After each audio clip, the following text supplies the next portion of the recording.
Hey everyone, we are back with another episode of our weekly podcast. We are the Football Tailgaters, and with me as always I have Yams, our Jets fan, Andy, our unbiased NFL fan, and myself, Aaron, a Cowboys fan. So today's topics, it's going to be pretty interesting. We're going to have a little bit of talk about the Jets. We got some talk about the Dallas Cowboys, specifically Jerry Jones. We got some Twitter takes here going on. Kellen Moore as well, we're going to talk about him. And also the ESPN rankings based off rosters for the NFL teams, as well as the NFC South ranking. And I got a kind of hot take about the Jets. So let's start with the Jets here. Hard Knocks. It seems like they're going to go with them in the preseason, right? So how's that? What are you guys' thoughts on that? I think it's great. I mean, they're a team worth watching. They just got Aaron Rodgers, Sauce Gardner. There's a lot of personalities here, and I think it's time to make new stories and new headlines. I think it's pretty sad that the Hard Knocks were trying to find a team to be on Hard Knocks, and nobody wanted to be in there, and they kind of involuntarily told the Jets. Out of all the teams, I must admit, the Jets are the most interesting just because Aaron Rodgers is part of the team, and now there's a high expectations. But besides that, I think it's just pretty sad that no team wanted to be in Hard Knocks. It was the Browns, Saints, Detroit, Lions, right, and then Jets. And I think easily, if you think about it, the Jets are the far more interesting ones, especially for preseason, because if you go about the in-season one, it's not the same. Right. We all want to see how this process is going to come together for all the new pieces that have come in so far. So it's gonna be pretty cool. It sucks that, they're not really asking for it. It is uncomfortable. We've talked about it. It's uncomfortable to have a lot of cameras because you're already dealing with social media stuff, a lot of the marketing going on with that. So you got cameras shoved up constantly, and they just want to work. Yeah, your goal is to win the Super Bowl, and if you have to take players, I don't know how the process is, but if you take players to have some interviews and you have to set up times to talk to these players, go into their house, into their lives, it makes the player not completely 100% focused in the game, and now they have to worry about their family being in the show, and it's just extra things that affect the mind when you're trying to get prepared for the season.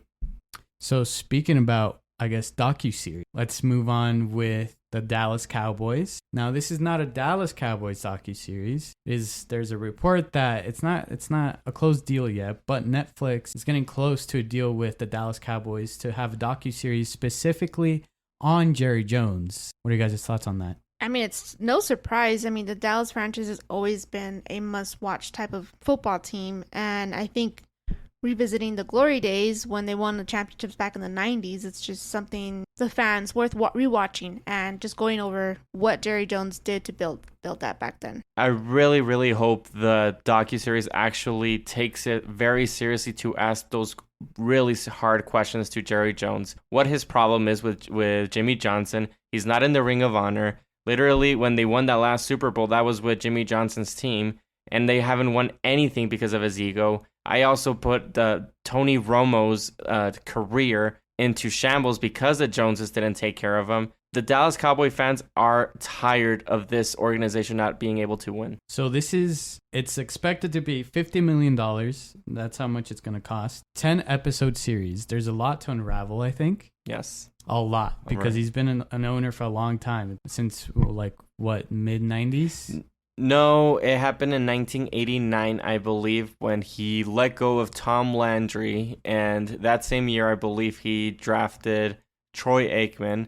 He brought in Jimmy Johnson. So, yeah, I think it was in 1989. And then I believe they only won one game when he bought the team. It's going to be... Netflix has a lot of pressure to make sure I think what's more interesting about this is to see, through the years, he's got to talk about his history and, dig into his brain. Right. How it happened, his history, his time in Arkansas. Why he made certain decisions. How he made his money through oil, and his decisions about firing Tom Landry, like you're saying, and hiring his friend from Arkansas, Jimmy Johnson, and their success, really early success, because they won, I believe it was 1992, 91, 92, and then I believe they had a 2-year skip or 1-year skip, and then went in 1995, and since then, they haven't even sniffed of getting close to the Super Bowl. I mean, they can ask those questions to Jerry Jones, but are the answers he's going to give, are they going to be honest answers? Well, it's Netflix, so hopefully it is not the same type of answers we usually get from television and normal This is interviews. going to be up to the reporting, and because you can't get a straight answer from Jerry Jones. I mean, you Never. can't fully trust what he says all the time. Like, yeah, he can say certain things, and unless the facts back it up, otherwise we actually may never know unless these guys, because I think it's NFL Films, and I'm seeing Skydance Sports. Don't really know much about them. I know NFL Films. They've done some pretty good stuff. I really hope it's like the document series that of The Last Dance with the Chicago Bulls. That was an amazing docuseries. They went really into detail of what happened throughout those years. Interviews of what the players think. Steve Kerr, Michael Jordan, the coach Phil Jackson, and also the general manager, and they just went into big time in depth, and I really, really enjoyed it. And I'm sure a lot of fans that are a fan of basketball and the Bulls, or even just of basketball just in general, that they really enjoyed that docuseries because they went really in depth and they really asked these hard questions. Some things that Michael Jordan didn't reveal until that docuseries. So I really hope it's something like that. That was done by ESPN Films and also in part of Netflix. I don't know. I don't. So Netflix was part of that? They co-produced. See, that's amazing. I didn't know that. And from what I'm seeing here, I don't think they're. I mean, it says collaborative effort between NFL Films and Skydance Sport. I'm not really seeing anything about Netflix. Yeah, I mean, why wouldn't they be a part of it, right? I mean, they're the ones trying to get the deal done. Yeah, they're number one. ESPN's still trying to get a shot at it. We'll see how it goes. Jerry Jones is another Donald Trump type of personality. He loves the camera. He loves to be on. He loves to be in front of the TV. Yeah, charismatic and just loves to talk. So I'm sure that he's gonna be saying yes. I wonder if they're gonna bring interviews from like Troy Aikman, Michael Irvin. And for sure. We're gonna get all kinds of players and personnel or coaching staff and stuff like that. The triplets, Barry Switzer, his problems with Troy Aikman. We're gonna see Tony Romo back. Yeah, hopefully, and I don't see why not. Tony Romo is a type of player that he doesn't like to talk that much, and he's very quiet about what he thinks and his opinions. But I really hope he opens up and gives his opinions because I think the Dallas Cowboys... He ruined my career. Yeah, they broke him. They actually broke him. Once they listened to him and started building an offensive line, it was ready to go for Dak Prescott and not for him because it was too late for him. Oh, well. All right, so we're going to move on to a Twitter take. That's what I'm going to call it here. I found this Twitter take on Twitter, obviously, about a comparison of Josh Allen and Peyton Manning. So I'm going to ask you guys this. I sent you guys the picture and everything to see what you guys think or formulate your own thoughts on that. Who is better, Josh Allen or Peyton Manning? Okay, Peyton Manning is better for me because he's not known for his arm strength. He is known for his strength is reading defenses and knowing where to go with the ball. Josh Allen, on the other hand, is just a strong arm, chuck it up there, 80 yards, 60 yards, whatever. A very different quarterback. So if I want a quarterback running on my team, I will choose Peyton Manning. I really don't like when these organizations compare quarterbacks. These are totally two different styles of quarterbacks. And with the numbers that I see here that we're going to put in the videos for anybody that's following our social media, if you compare both of them, Josh Allen has better numbers based on the number of games that they have played. And right now, Peyton Manning is looked as a better quarterback, but he won Super Bowls already, and Josh Allen hasn't even gone to a Super Bowl. So it's just nonsense to me just to compare these quarterbacks just because of the numbers. So the reason why I bring it up is mainly because this is the person who said this is a Bills fan, right? And I think we all know pretty well that Josh Allen gets criticized for his turnover tendencies. He's a turnover machine, right? And you look at Peyton Manning's stats, he's just as bad. He was he was criticized for the same things, right? Now, the only thing why that would separate Peyton Manning would separate from Josh Allen is the Super Bowls and his success and his he was known for his high IQ plays. He was the audible master, his Omaha little quote thing was like, it's iconic pretty much. So it's not fair for Josh Allen yet. I think we got to give Josh Allen some time, but he's coming up there. I think he's a freak of nature. This guy's he's obviously a lot more athletic. You see, he's got a lot more rush touchdowns than Peyton Manning. Peyton Manning doesn't even have double digits, and Josh Allen has 38. Don't you guys think that Peyton Manning actually had more weapons than Josh Allen? I mean, Josh Allen, Stephon Diggs, he is a beast, but We gotta think with the Colts, what he had. He had Reggie Wayne. He had Clark, the tight end. He had decent running backs that the Bills actually lack of. And defensive wise, I would give a little bit more towards the Bills, but I think it's a wrong comparison here. And if we look at the numbers just blindly without even thinking about Peyton Manning's career and Josh Allen's career and just looking at the numbers, Josh Allen is the better quarterback. Yeah. So that I guess that's what we're trying to figure out is, if ignoring it, just looking at the stats, from that point on, who's the better quarterback? It's Josh Allen. But look at the rushing touchdowns. That's one of the most major points there, that Josh Allen, based on the games that they've played, 77 games, Josh Allen 80 games. He's going to have the higher ceiling. He has 38 rushing touchdowns, and Peyton Manning only has 9. It's two completely different types of quarterbacks. They have the same amount of passing touchdowns and interceptions. Peyton Manning has 40 more interceptions than Josh Allen. Peyton Manning playing 80 games and Josh Allen playing 77 games. So, yeah, looking at the numbers, it's Josh Allen. Who would I choose back then of what I know now? Big time ponder. You also got to see, because back then it was pretty rare to see someone like Josh Allen. It was really rare. Yeah, players like Josh Allen back then were... But he's going to get hurt more than Peyton Manning. Yeah, well... Peyton Manning is a pocket passer. Peyton Manning was pretty injured. At the end of his career, of course. But right now, if Josh Allen keeps playing the way he is, look at Cam Newton's career. They're kind of the same type of quarterback, even though I do think Josh Allen has a better ceiling than Cam Newton, but there are huge quarterbacks running unstoppable, super strong, and Cam Newton's career just ended because of so many hits and he just can't figure it out. And Josh Allen, he does have the arm, but he keeps on getting hurt. So it's a really difficult situation with Josh Allen to making a pocket passer. You got to let him play his game, because that's the type of quarterback he is, and hopefully he'll get you a Super Bowl. Cam Newton did go to the Super Bowl. He didn't win. I have some opinions of that he should have tried a little bit harder when he was playing against the Denver Broncos, but that's a different take. But Josh Allen can do it too. It's just that it's really difficult right now in the AFC East with a whole bunch of teams that have quarterback monsters as Patrick Mahomes, Herbert, Burrow, and now Rodgers is in there too. It's a hard conference. The thing is that we're seeing success with Patrick Mahomes, but we're not seeing success with Josh Allen. But like athletic, when we're talking about the athletics of both players, pretty similar.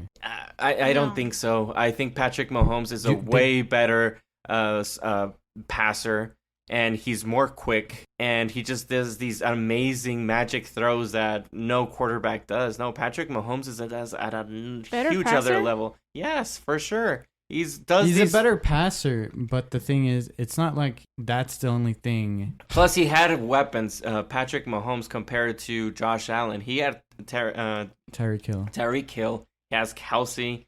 He had. Comparing just teams, he has a better coach. So in my is this opinion, Josh Allen's fault? Is this why his success is this fault? No, I blame him more on the organization not helping him. I've said it before. It's a quarterback that needs some assistance. He can't do it on his own. No quarterback can do it on his own. There are some quarterbacks in history that have done it on his own. I remember when Tom Brady basically had only Edelman, and he was just getting just random wide receivers ready there in the Patriots. Wasn't that when that was with the Falcons? This Falcon Super Bowl? Was it that year? I think so. When he only had Edelman, really, basically. No, he had Gronkowski. He had Gronk, yeah, but Gronk retired at some point, and it was... Well, that was after. Gronk retired years after that, but I believe there was a time, and it might be... I believe it was that year. I'm not too sure. Or maybe against the Giants when they played, when Wes Welker couldn't catch that ball. So it might be that one too. So, Tom Brady's another level, of course. But I'm just saying there are those quarterbacks that are able to do things by themselves. Of course, every quarterback needs help. But I've seen it happen that other quarterbacks, like when Aaron Rodgers won the Super Bowl, did he had like big time stars as he like Devontae Adams type of caliber quarterbacks? I don't think. It's it's tough. I do blame the team. I do blame the Bills for not giving him, I guess, put him in a good position. You actually said something very interesting, and I still remember that the Bills are the Dallas Cowboys of the AFC. Yeah, and I was gonna bring that up. What's so different from Josh Allen and Dak Prescott? I think Josh Allen is a better quarterback, What? arm-wise. And okay, besides the arm, He's a better runner. no, I think they're about the same. I think that's just personnel. I think that's just play calling because Josh Allen is put in a lot better positions for touchdowns because he's got 38. I don't have the numbers right now for Prescott. Well, when he's a better passer, I mean, he's a quarterback, so that just helps tremendously. So that's what separates him is the passer. arm. Yeah. And I don't think it's anything that crazy. He was tied. They were both tied for the most interceptions. And yeah, you can say he was injured. Last season. Yeah, last season. Yeah, but he was injured. But then, like, you look at the other seasons, I mean, Dak Prescott wasn't always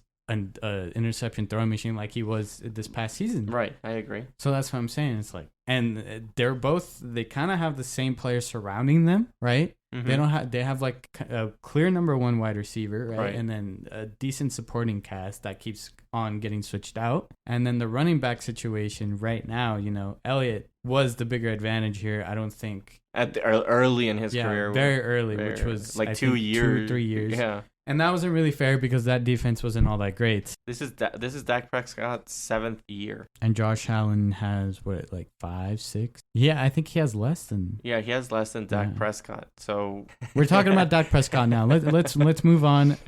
And so Kellen Moore has big praise for Dak Prescott. And I'm gonna read this out real quick. The best person this is what Kellen Moore said about Dak Prescott. The best person, I think the best leader I've been around easily. Player or coach or anything. So that is a big compliments for Dak Prescott. What are you guys' thoughts on Kellen Moore praising Dak Prescott as basically being, a great person and a great leader? I mean, what else is he supposed to say? Who else is he comparing him to? I do agree with him. Dak Prescott does say the right things all the time, and he is a more manageable personality quarterback. So, but again, he's only worked with him. I do agree that I mean, what is he supposed to say? But he can always just stay quiet. So if he does believe that Dak Prescott is a leader, I do believe that everybody likes him, the coaches, the teammates. But my frustration with him is that even though he's a great leader, if you can't win the big games, then it's going to be a time that you have to cut your losses. Maybe you're just better equipped to be a coach leader type of individual than a quarterback. I still give him a few years left, of course, but there's going to come a time that you have to move on. I do agree on the point that you were saying that he can just stay quiet, or else I'll give you an example. Tyreek Hill, he says Tua is the best passer, the best quarterback I've played. He could have just stayed quiet. He could have just stayed quiet. Right. But he decided to basically diss Patrick Mahomes. Yeah. So if you got a spicy personality, Kellen Moore he's just a regular guy. He's nothing crazy about him, right? But there's been some other instances, I don't have off the top of my head, where either a coach or a player can talk bad about someone else they've played along with or stuff like that. So it's not just and you won't get crucified for saying, oh, Dak Prescott, he doesn't talk well. He's not a good leader. He's really quiet. He's kind of weird. If he says that kind of stuff, what is he going to get fired?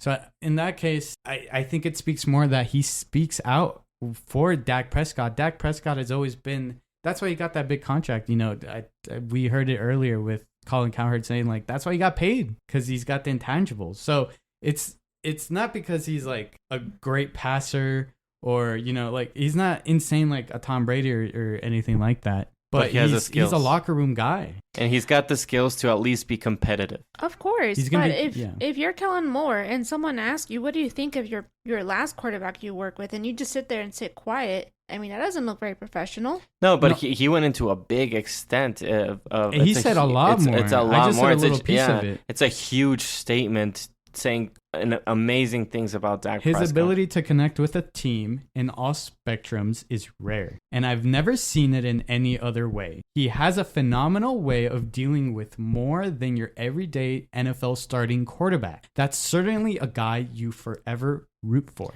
He has gone through a lot personally wise. You feel like you want to root for the guy. You root for the guy, yeah, of course. And if everybody knows in the locker room what the type of quarterback he is, and he's a hard worker and everybody likes him, you root for the guy. But if you ask me, I believe Tony Romo is a better quarterback than Dak Prescott.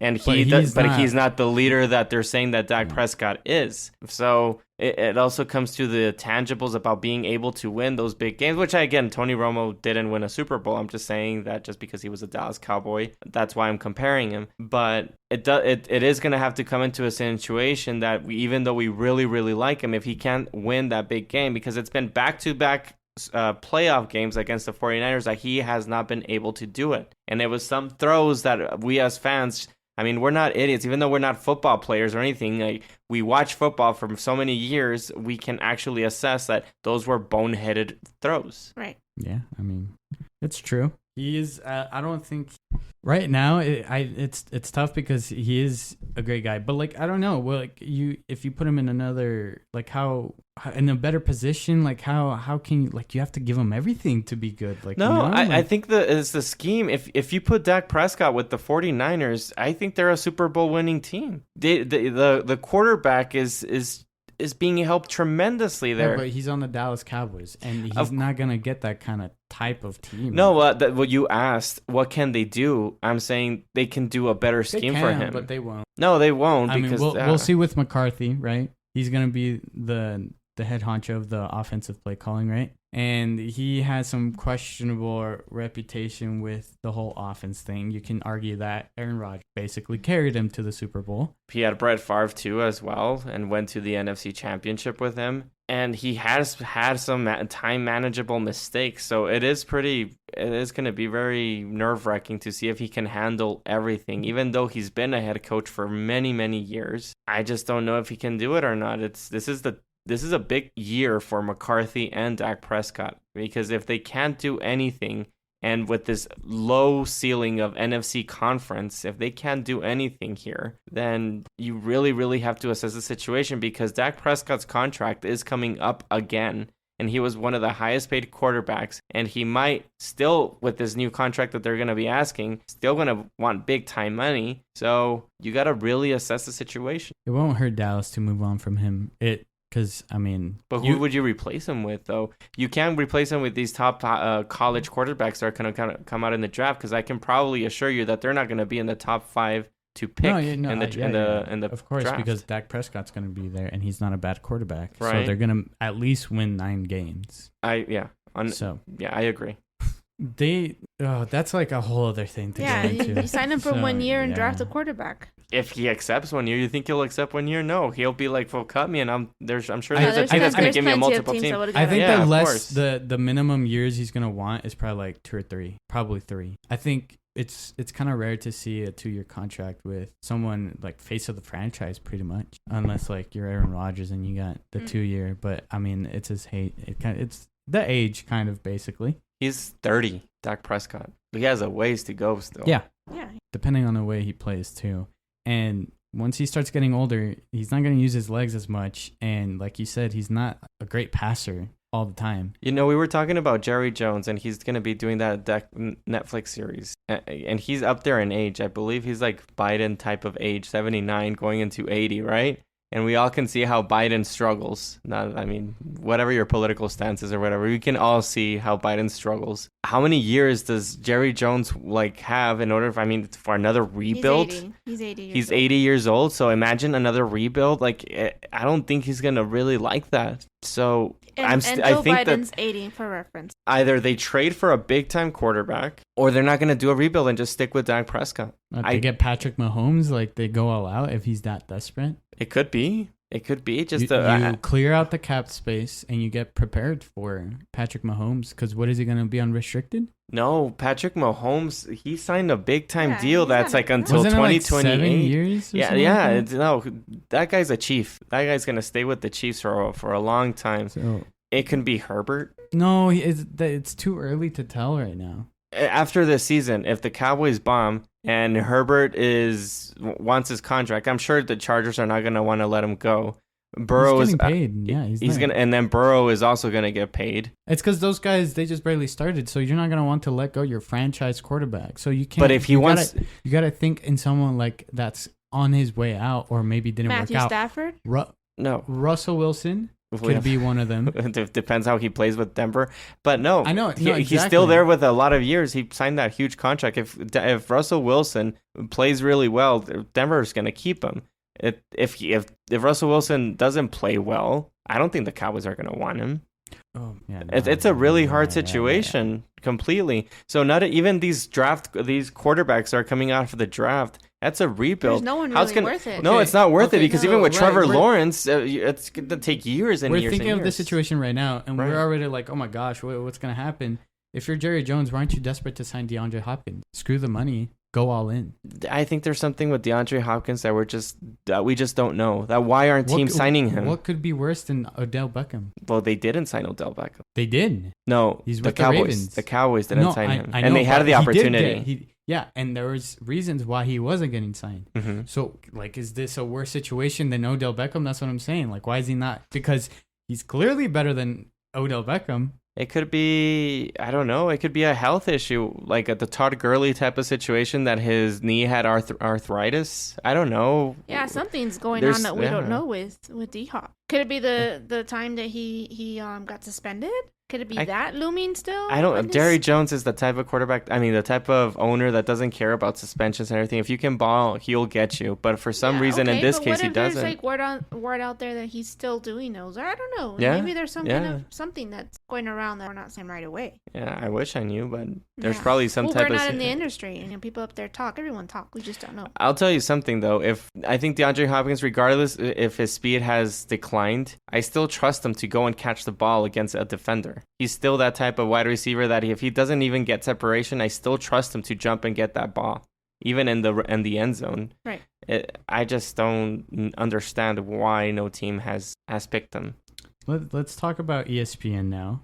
They've been in the spotlight besides their insane amount of layoffs. ESPN released their official NFL team roster rankings, and it's been getting quite a bit of backlash on social media. So I want to get your guys' opinions on what sticks out on this ESPN NFL roster team rank. I'll give you two big things of what sticks out.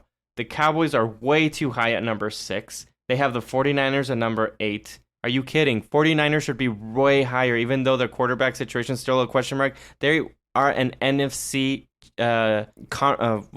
they went to the NFC Championship game. Are you kidding? They're way too low. And then you have Rams all the way down to number 31. They won the Super Bowl 2 years ago. This Dov Kleiman, whoever, and the ESPN people, they did a crazy list. Just to clear that up, Dov is not working for ESPN. He actually just reported on this I would be embarrassed. Dov reported this, but he doesn't work for ESPN. He was just like, hey guys, look at this crazy list. My apologies to Dov. This list is from Mike McClay, NFL. Okay, well, Mike McClay, man, NFL. We know him. We know him. His name is So for me, the Bills are number 3. That's a little high up for the Bills. They haven't done anything in the offseason to improve the roster. They're still relying on Stephon Diggs, and Stephon Diggs is a disgruntled employee right now. Why are they at number 3? And then, yeah, I agree, Cowboys are too high, and you have 49ers on number 8, and you have the Rams all the way at 31. That is now, crazy. What's interesting, I think, to me, what's interesting is the Colts at 30. They got Jonathan Taylor, and this is going to be a second year back from an injury, right? So it's really bad. Why is Commanders at 24? And Anthony Richardson, I mean, I think he's going to be great. He's got, his potential. It's just this list looks like just a random crazy fan just wrote down a list, and he's just a fan of the Eagles and the Chiefs and the Bills, which are the top 3.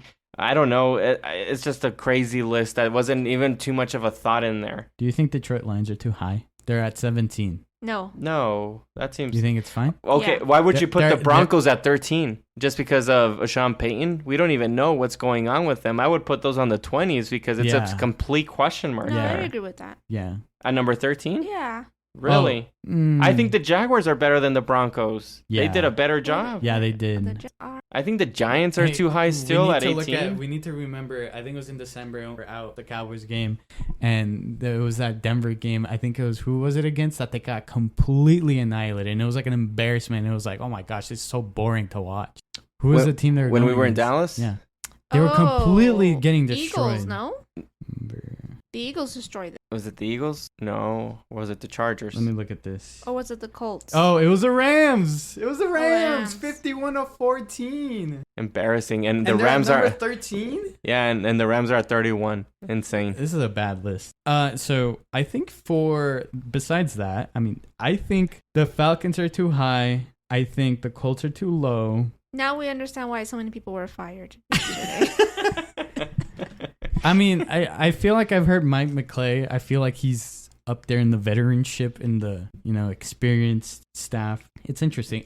We're not always going to agree with this, but sometimes you can have opinions that are too far-fetched. But, top three, if you focus on the top three, I don't think that's the worst type of top threes. But also, I can agree with the Bills maybe not being top three at all. Yeah, and maybe putting someone like the 49ers who are like all the way down to 8. I would bring the 49 Chargers higher too. I'm researching Mike Clay, and I do remember he does come up and get up ESPN. He does NFL, fantasy football, gambling, and NASCAR. So stick to NASCAR, dude. I don't know what you were thinking. Maybe he ran out of time. He was just going, I don't know. Maybe, yeah. Well, I don't know. AI built it. AI built it, and he just copied and pasted. He just did a college. Well, again, this is based off of... So the rankings were based off of factors such as talent, age, and production of the players, while not considering the impact that coaching staffs can have on maximizing the player potential. So maybe he got too geeked out and overthought all of this. It could be. But if you look at the 49ers roster, it's kind of crazy. And I think as well for the Chargers rosters, I think should be maybe higher than the Cowboys. How is the Dolphins at number 4? You have Chiefs at 1, Eagles 2, Bills 3, Dolphins 4, Bengals 5. And then you have the Cowboys at 6. Is this guy a Cowboys fan? That's insane. And then you have Chargers at 7, 49ers at 8. You have the Browns at 9. That's insane. I don't know. If you're talking about just roster for the Rams, is that crazy to put them that low? Because, we do have Cooper Kupp, which possibly, top 3 wide receiver. Top 3 wide receiver. Of course. And you got Matthew Stafford. He had a really rough year, and he got injured. Right. And then you got Aaron Donald on the other side. Aaron Donald. They lost Jalen Ramsey, who was on the decline, to the Dolphins. They still have Tyler Higbee. He's a decent tight end. Yeah, they have Tyler Higbee, who's still good. And they were in the Super Bowl last year. But they did lose some pieces from that. I agree, but still the main pieces are still there that helped win that Super Bowl, including Aaron Donald, Matthew Stafford, Cooper Kupp. What do the Falcons have that they're at 26 above, the best college roster? That's what they have, except the quarterback. That's what they have. An unbelievable college roster with no quarterback. So it's rough out there for ESPN right now. Yeah, it's rough. I think the Rams might just be ranked low. I don't know, running back? Cam Akers? I don't know. No, there's a lot of other teams that have worse running backs. Yeah. And then why are they so low? I agree with the Cardinals that last place, 32. Yeah. Yeah, I think that's all mutual agreement. I think that's probably the only, aside from Kansas City and I think Cardinals, you can argue that the Eagles have a better roster overall. It's really hard to try to find a weak spot for them. I would probably maybe say the secondary with the safeties. I don't know. Okay. It was Desmond Ridder for the Falcons, the quarterback. Did he play well? I can't remember. They got Tyler Heineke, so I guess not. It was Mariota. Most of the season. I didn't really give an eye on them. I didn't really put any attention to them. Well, the Falcons team does look a lot better than the Rams now that I'm looking at just the quarterback.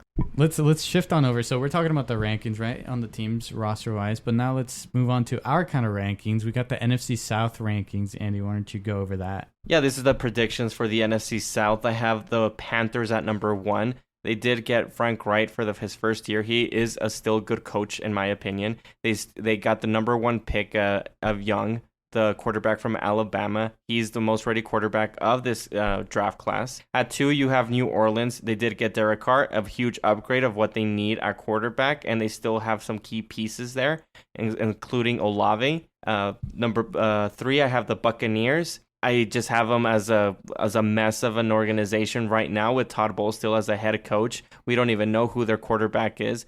I don't believe in Baker Mayfield, so I have a number 3. And number 4, there's a quarterback-less team that has an amazing college roster, like I've been saying. They have a best college tight end, unbelievable running back, and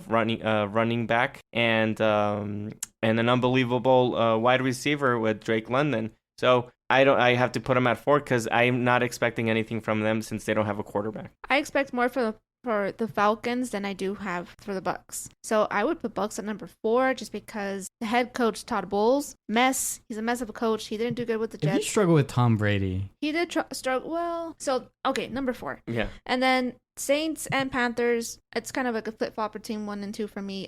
I have more faith in Derek Carr. And I feel he has like a chip on his shoulder that he wants to prove that he is the quarterback that is meant to run a franchise after being benched in the Raiders. So Buccaneers, I think 4th does sound right. I don't think it's crazy at all to put Falcons ahead. I think it's going to be an ugly... I mean, they still have Edmonds and Godwin, guys.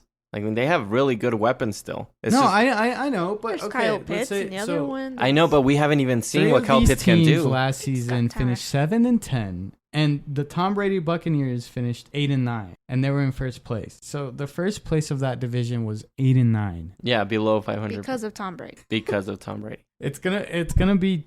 I don't know. It's 180. That's it. They're just going back. Sure. They're not. They're last place. For sure. Well, I don't know if they're last because place. they still have weaponry that They have don't already the worst quarterback. Sure, if you have a weapon that does nothing for you, if you have your quarterback throw to you, Baker Mayfield. At least I know what the quarterbacks can do with the Buccaneers. I don't know what the Falcons can do. Baker Mayfield, the quarterback situation, Buccaneers have it better. Okay, Taylor Heineke or Baker Mayfield. They're really close. No, they're okay. Ritter fine, or these two other two. If they're really close, well, give me one that's higher than the other. But really I'm close. Baker Mayfield. I'll choose right now. Yeah, because you have a lot more. You know what you're getting out of that guy. I'll choose Baker Mayfield. Wow. Okay. You know what you're getting out of the guy. Taylor Heineke had one good season in going to the playoffs, and that was it. And then he got benched. And we saw Baker Mayfield go to the playoffs as well. He has been jumping from team to team, but at least I know what I'm going to get out from him. They got a better wide receiver core, the Buccaneers. Their running back situation, obviously the Falcons take that one. I mean, we assume. And then tight end, who's with the Buccaneers? Who's behind Cowboys? Well, they had OJ Howard, but he left. Well, there's not anything that like sticks out right away, but you got Kyle Pitts. Leonard Fournette is gone as their running back. But I think we can all agree the top 2, it's going to be between Panthers and Saints. But I didn't hear you. Who would you put, the Saints or the Panthers? It's because you know what you're getting with the Saints more because that's of that roster that's built right there is more of like, you know what you're getting as well with Derek Carr, right? Right. This is a make it or break it deal with Michael Thomas. I'm sure his career is over probably. Right. And Alvin Kamara is going down. We have to see both of them. Both of them, we have to see what happens this season. Mm-hmm. So if we just take a gamble on them, that's what I'm saying. If they do good, if Michael Thomas is good enough, and if Alvin Kamara is good enough, they could be number 1. Because you have Derek Carr, and he's not a terrible quarterback. But if you have to choose today, who would you put number 1? New Orleans. Yeah. Okay. Because of, again, the experience. Mm-hmm. You got Panthers, right, with Bryce Young. Right. It's inexperience. It's going to be his first year. I think Frank Reich's going to put him in the best situation in order to be successful, just like how he did with Carson Wentz in Philadelphia. Who do you trust more, head coach Dennis Allen or Frank Reich? Frank Reich. Yeah, Frank Reich. That's why I put him in number 1. Experience, exactly. We saw Derek Carr struggled with Gruden and Josh McDaniels, which I don't believe he's a good head coach. He only did good with Phillip Rivers. Frank Reich? No, as a head coach. As a head coach? Yeah, that is very true. And now he has a rookie. I don't know. I think I put more my Do you guys trust in think Dennis that Allen. the Saints defense is better than the Panthers? No. Then that's a big deal. That's a big deal, and that's anher reason why I'm putting Panthers number 1. And Panthers also, they just got Miles Sanders. Another reason why I'm the only thing I'm 1. worried about is the quarterback situation and it also the coaching. Like, yeah, experience, right? But like, it doesn't always go so well. I agree, but at this moment, if I have to choose between Derek, it's not just the. I'm putting Saints number 1, very close, probably by like 1 game, and then I'm putting Panthers right after them, not that far away, again 1 game. and then Falcons and Buccaneers. I think you are the same list, no? Mm-hmm. Yeah, okay. Well, whatever. Okay. All right, last point. I got a Jets hot take.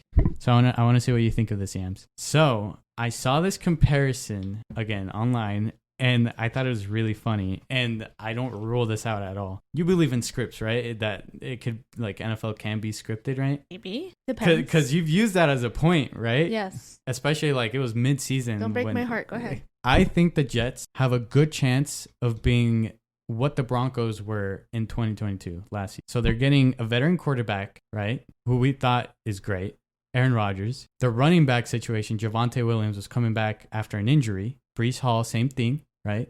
You got a good wide receiver core, mainly Jerry Jeudy, right? And you got over here Garrett Wilson. You got a good defense. What is it you tell me? What It's Do a you bust. see the parallels It's a there? bust. Do you see the parallels? That It's it's a very close. coincidence. It's a coincidence. It's super close. I'll give you the biggest difference, though, is the... Quarterback is much more. No, different. the head coach. The head coach Is the difference. Even though Nathaniel Hackett from the Denver Broncos went to the Jets. Yeah. If the script is real, I can totally see this happening. No. And let me one last comparison. The division, the toughest division. You got the AFC West, super competitive, all four of them. And Denver had high expectations. And you got the same thing with AFC East. The competitive division as well. Not a lot of people are not putting the Jets high up. They have better expectations, but they still see them as. But they're still in the spotlight right now. They're still they're like in the spotlight, but they put Bills and Dolphins above the Jets. And I think that's just simply because we don't know what's going on yet. Well, That's true, but it was the same if you situation would- with the Denver Broncos, though. No. Right, they were right, they were no, putting yeah. they were putting the Chiefs number 1. They were putting the Chargers and number 3. That's not The true. Number 3 too. That's not true. No. They had them going number 1 or fighting for number 2. As a matter of fact, you and I put Broncos almost number 1. against the Chiefs. Yes. I don't think so. Yes, we did. The Chiefs came out of nowhere. What do you we thought mean? they were like, oh, they're going back down, blah blah. No, we were completely wrong. I really like this dream that you had, but no, it go didn't. back to our podcast. Go ahead and hear yourself talk if you like. You put Broncos number 1, and the only one that was like, "Wow, you guys are idiots," was Aaron over here. I don't recall that, and I'm gonna be like a politician. I don't remember any of that. Well, I was like, Broncos are either going to be horrible or they're going to be great. There's no in between. Yeah, I remember And that. they were horrible. Yeah. do you feel the same way with the Jets? Yes. The horrible or great? Exactly the same. It's kind of weird. Do That's you, what I'm Andy? saying. Horrible or great? Because I don't see. No, I see in the middle. I don't think horrible like the Denver Broncos. Yeah, I think that they can win. I would say Middle to great. about nine games. Can they go into the playoffs? That's all that matters. Yeah, I think they can squeeze into the wild if card. if they get the bad end. Let's think. Okay, they're not gonna be Because the playoffs were expanded, I do think that they can get in there. even with the AFC, because the AFC is really competitive. No, yeah, I believe so. It's because Aaron Rodgers is still Aaron Rodgers. I still consider You thought Aaron. the same thing about Russell Wilson. I would put Aaron Rodgers higher than Ahead. of course, than Russell Wilson. I'm a fan of Russell Wilson. I'm not a fan of Aaron Rodgers, but I know I'm not going to be blinded that I know that Aaron Rodgers is way better than Russell Wilson. He's a pocket passer. Russell Wilson needs to use his legs, and that's something that frustrated with me that he didn't use his legs last season. I don't know what happened, but with Aaron Rodgers, I still believe that he is a top, I don't know, 6 quarterback. I'm kind of looking around. There's so many years people dismissed Tom Brady of putting as at the top quarterback. For so many years, people would put higher, like other quarterbacks higher than him, and he would always go to the Super Bowl or almost to the conference championship, and even deep in the playoffs. I think the exact same thing is going to happen with Aaron Rodgers. Yeah, he had a down season last season. He had a really bitter goodbye with the Green Bay Packers, and it seems like Tom Brady as well. So we'll see what happens. The biggest difference that I see with Tom Brady going to the Buccaneers and Aaron Rodgers going to the Jets is that Aaron Rodgers has a tougher conference, for one, and two, Tom Brady asked for really big-time weapons, veteran weapons, to go to the Buccaneers, and the Jets just have a bunch of kids playing for them. I was looking here. It seems like based off of the 22 for Denver Broncos, they had high hopes for them. Who? Just in Everybody. general, the I overall remember sense. that. No, Like that, I'm, I agree. Clicking on links Going and just number looking one. at like. But I don't believe I had him number one. Yes. I would put Chiefs You number had one. them at number 1, Andy. You did. I think you might have. I mean, we just have to look back at it and see. You did. Do But I wouldn't doubt remember? it. I mean, you were talking way better. Like you were like, yeah, they're gonna be good. They're gonna be good. They got Russell Wilson. They got Jerry Judy. The defense. It was a pretty. I mean, it looked pretty. It's exciting. Good. Yeah, but I don't remember putting him number one. Maybe number two, but not number one. It was either Kansas City or the. Yeah, and in this case with the Jets, I put Buffalo number one still, even though people are putting Buffalo 3, and they're putting a lot of people are putting Miami 1. I'm like, have you seen their quarterback? He's a poor guy. He's going out in a wheelchair. At number 3. There's no one. They're putting Or the number Jets 2. at number 3. Yeah, I'm sorry. They're putting the Jets at number 3, and they're putting the Bills at number 2, and they're putting Miami number 1. So to your point is, I don't think people are expecting Much from the Jets. They expect playoffs. Well, I hear a lot of talk. Yeah, they expect playoffs. that, Yeah, they expect but they don't playoffs, expect but- winning the division. No, If they didn't expand the playoffs, then I would maybe question them going into the playoffs. I expect them to. Oh, win their that's also division. interesting because wasn't it like last year? It was the first year they Expanded expanded the playoffs, it. I believe. No, that was the That's- second it's year. the That was the second year. because I remember. I think the Cowboys something. Isn't it like so? There's one that has a bye week, and then you have the 4. You have the other 3 division winners, and then you have like 3 wild card teams, if I'm not mistaken. And you got 2, 4, 6 wild card teams And each conference? Yeah, I believe you're right. on each conference. Yeah, okay. And that includes division winners. And then you have the bye week team, which let's just put the Chiefs as the bye week. Then you have the Bengals. You have the Chargers. You need a team from the AFC South with probably, I don't know, let's just say the Jaguars. That's 3. I'm missing 3 more. Wait. I would put the Ravens number 4. I would put if Tua can stay consistently, I could put 5 in there, and then 6 I would put the Jets. The Raiders and the Broncos. It's a big question mark. I don't know what's gonna happen with them. It could even be a fight between the Denver Broncos and the Jets to go into the playoffs. So 7 teams can get into the playoffs. Mm-hmm. But one has a bye week. But one has a bye week, which is the number 1 seed in the conference. Mm-hmm. It's a really tough conference. It is. For sure. AFC is really tough. Really, really tough. But I don't. I just see them number 3 in AFC East. You put them at number 2 or what? I put them number 2. I think Dolphins are more likely I could to see be Dolphins. 3. No. To put number 3? Yeah. I could see Dolphins being number 1. If Why Tua would Tua keeps having issues, because that's what it is. Tua Yeah. goes down and the team goes down. I've never True. seen him have a whole season. That is true. That is true. He had But that hip issue 2 years ago, no? Yeah, and poor guy. Concussions, and too, concussions too. And Uh, concussions. do you think the Bills and just one good wide receiver can take it all? They've done it They've before. done it before? Not last year. Not last You season. guys No. That's because he was understand. injured. Oh. No, I mean, it's a fair assessment of that because injuries do have setbacks, right? Well, that's why They don't the play to Miami their full Dolphins and the potential. Bills couldn't get in. I mean, that's it. That was my hot take. The Jets. It's the comparisons. It's really scary how similar they are. Right? I can't ignore it. I don't think you can ignore it now that I've mentioned it.